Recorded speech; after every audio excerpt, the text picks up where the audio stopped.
오늘 본문 말씀은 예수님과 제자들이 예루살렘으로 올라가던 중 일어난 사건을 다루고 있습니다.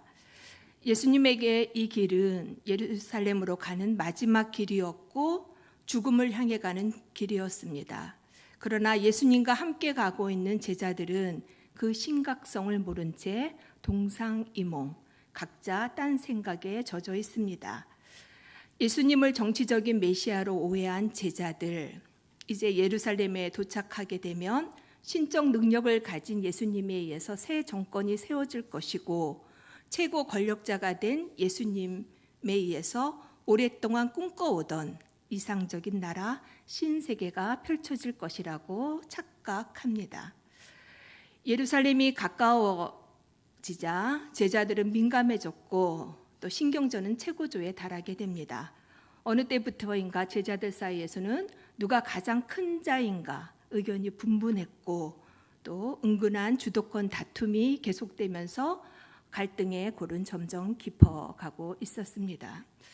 이때 세베대의 아들인 야고보와 요한이 자신들의 속내를 노골적으로 드러내면서 예수님께 청탁을 합니다. 예루살렘에 올라가면 예수님 다음 가는 실세 제2인자가 되게 해달라고 이렇게 부탁을 하게 됩니다.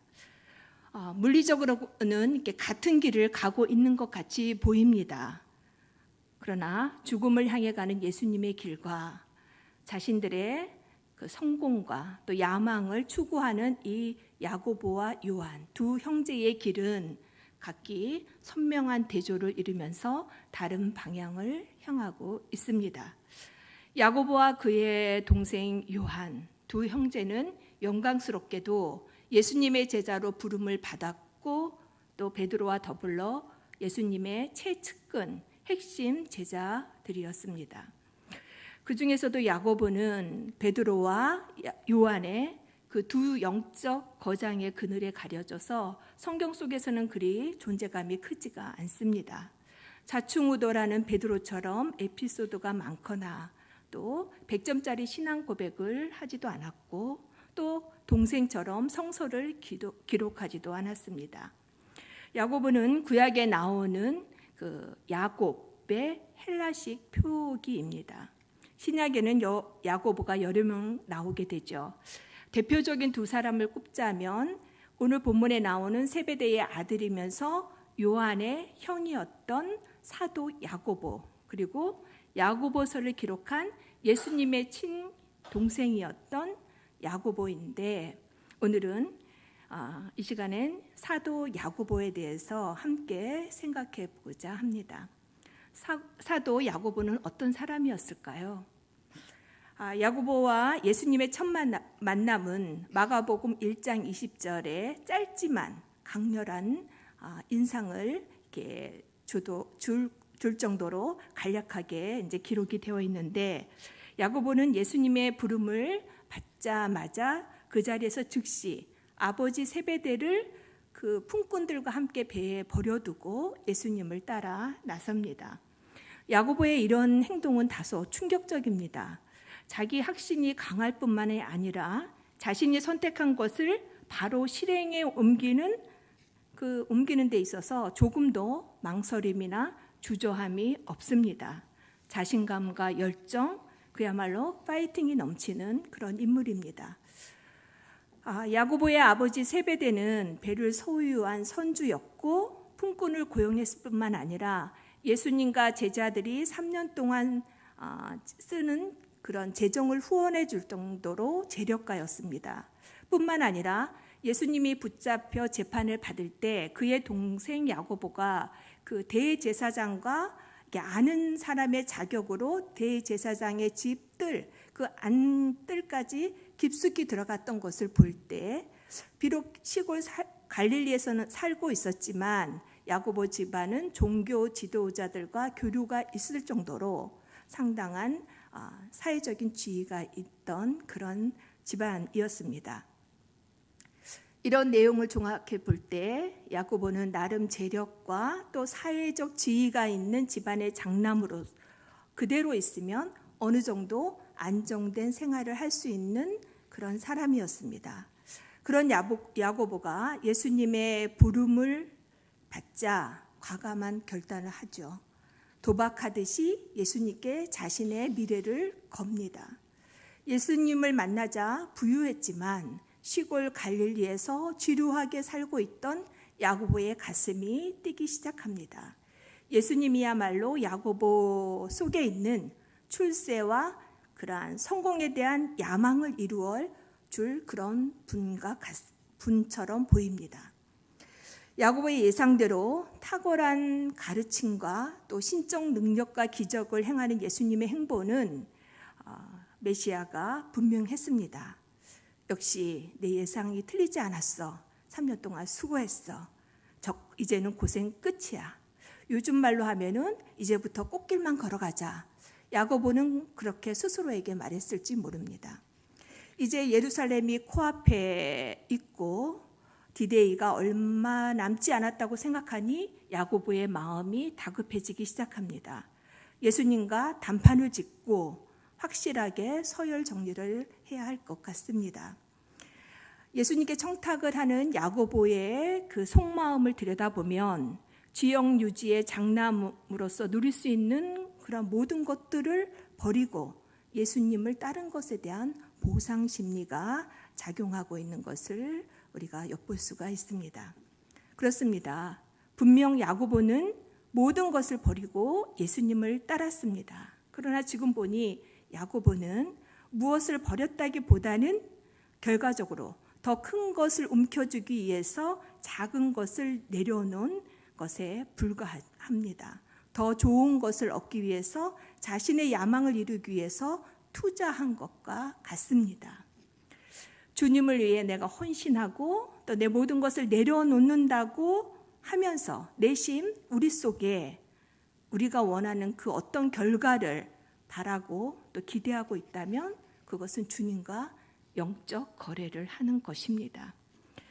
밥 쇼그린이라는 사람이 쓴 강아지 성도 고양이 신자라는 책이 있습니다. 제목이 좀 재미있는데요. 저자는 두 반려동물의 그런 특성을 예로 들어서 강아지과 고양이과 이렇게 두 가지 성향의 그리스도인에 대해서 말을 합니다.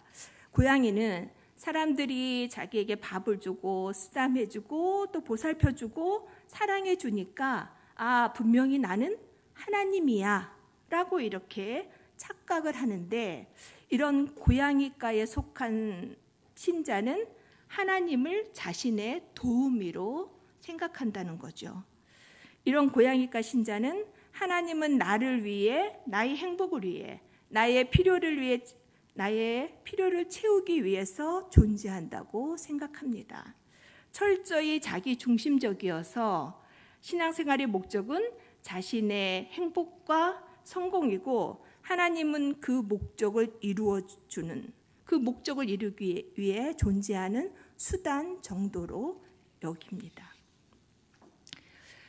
계속해서 말씀을 드리면 고양이 신자의 특징은 100년도 채 살지 못할 이 땅에 관심이 집중되어 있습니다. 그래서 하나님을 믿으니 이 세상에서 남들보다 더 잘 살아야 되고 또 건강해야 되고 또 하는 일마다 형통하고 자녀도 잘 되어야 한다고 생각을 합니다. 복의 기준이 세상의 기준과 다를 바가 없습니다. 반대로 강아지는 나를 먹여주고 또 사랑해주고 돌봐주니까 저분은 나의 주인님이야 라고 이렇게 생각을 합니다. 그래서 강아지는 항상 황송해하고 또 주인에게 충성스럽습니다. 이런 강아지과 성도의 특징은 나를 돌봐주는 분은 하나님이시고 나는 그분을 섬기는 종이라고 생각합니다. 고양이 신자, 강아지 성도.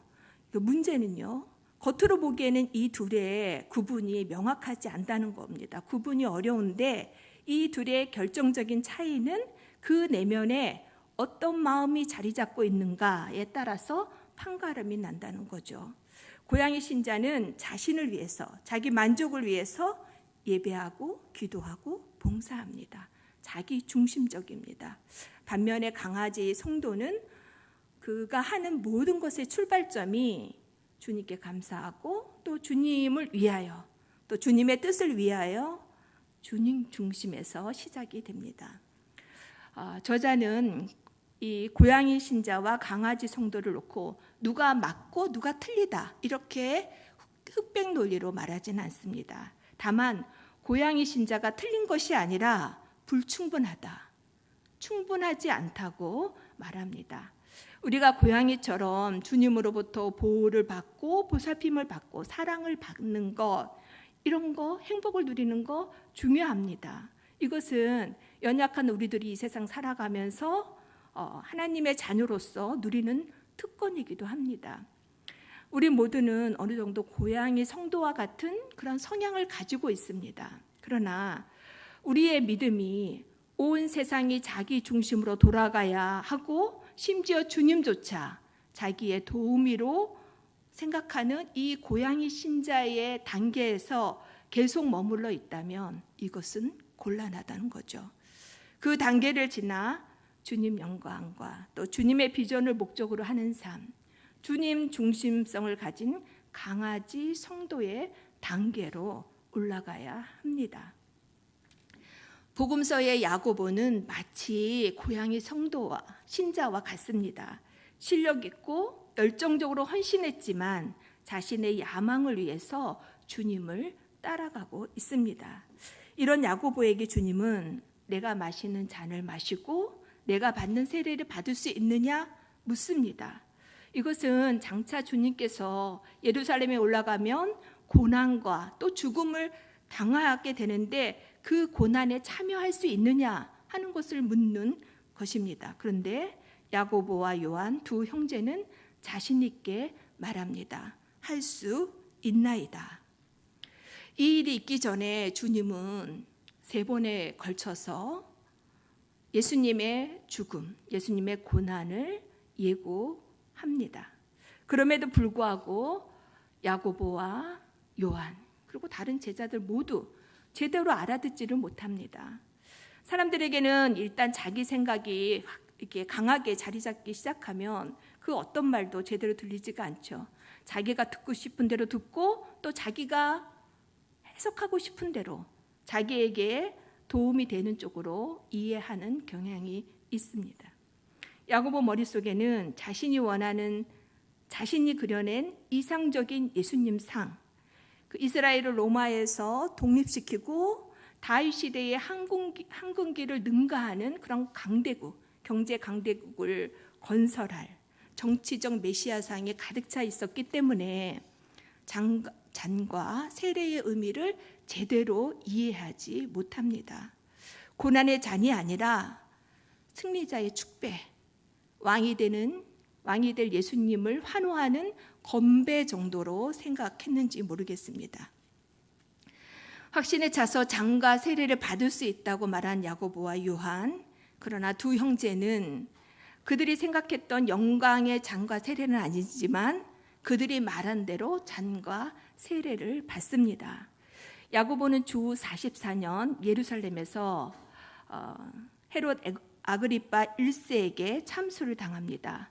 사도들 중에 최초의 순교자가 되어서 사도행전 12장 2절에 사도들 중 유일하게 그의 죽음이 기록되게 됩니다. 형 야고보가 사도들 중에서 처음으로 순교를 당했다면 아이러니하게도 동생 요한은 사도들 중 제일 늦게까지 오래 살면서 그 로마의 불같은 박해와 고난을 오롯이 받아내는 그러한 고난을 받습니다. 두 형제는 이렇게 사도들 순교사의 처음과 마지막을 장식하게 되는 거죠. 부족하고 실망스러운 복음서 속의 야고보가 사도행전에서 영광스러운 순교자가 되었습니다. 그렇다면 복음서의 야고보와 사도행전의 야고보 사이에 도대체 무슨 일이 있었던 것일까요? 무엇이 야고보를 변화시켰을까요? 야고보의 죽음을 사도행전 12장 2절에서는 간략하게 이렇게 기록을 하고 있지만 교회사의 아버지라 불리는 신학자 유세비우스에 의하면 그 유세비우스는 야고보의 순교의 현장을 이렇게 기록을 했습니다.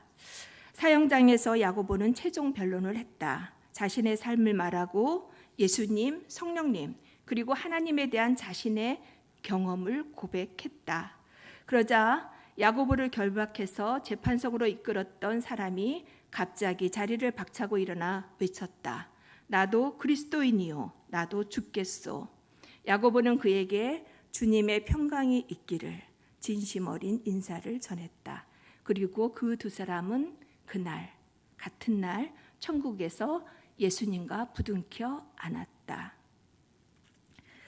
죽음 앞에서 야고보가 고백했던 것처럼 예수님의 십자가의 죽음과 부활, 그리고 성령의 임재, 이 강렬한 체험들은 그 야신과 야고보의 삶을 180도 바꿔놓게 됩니다.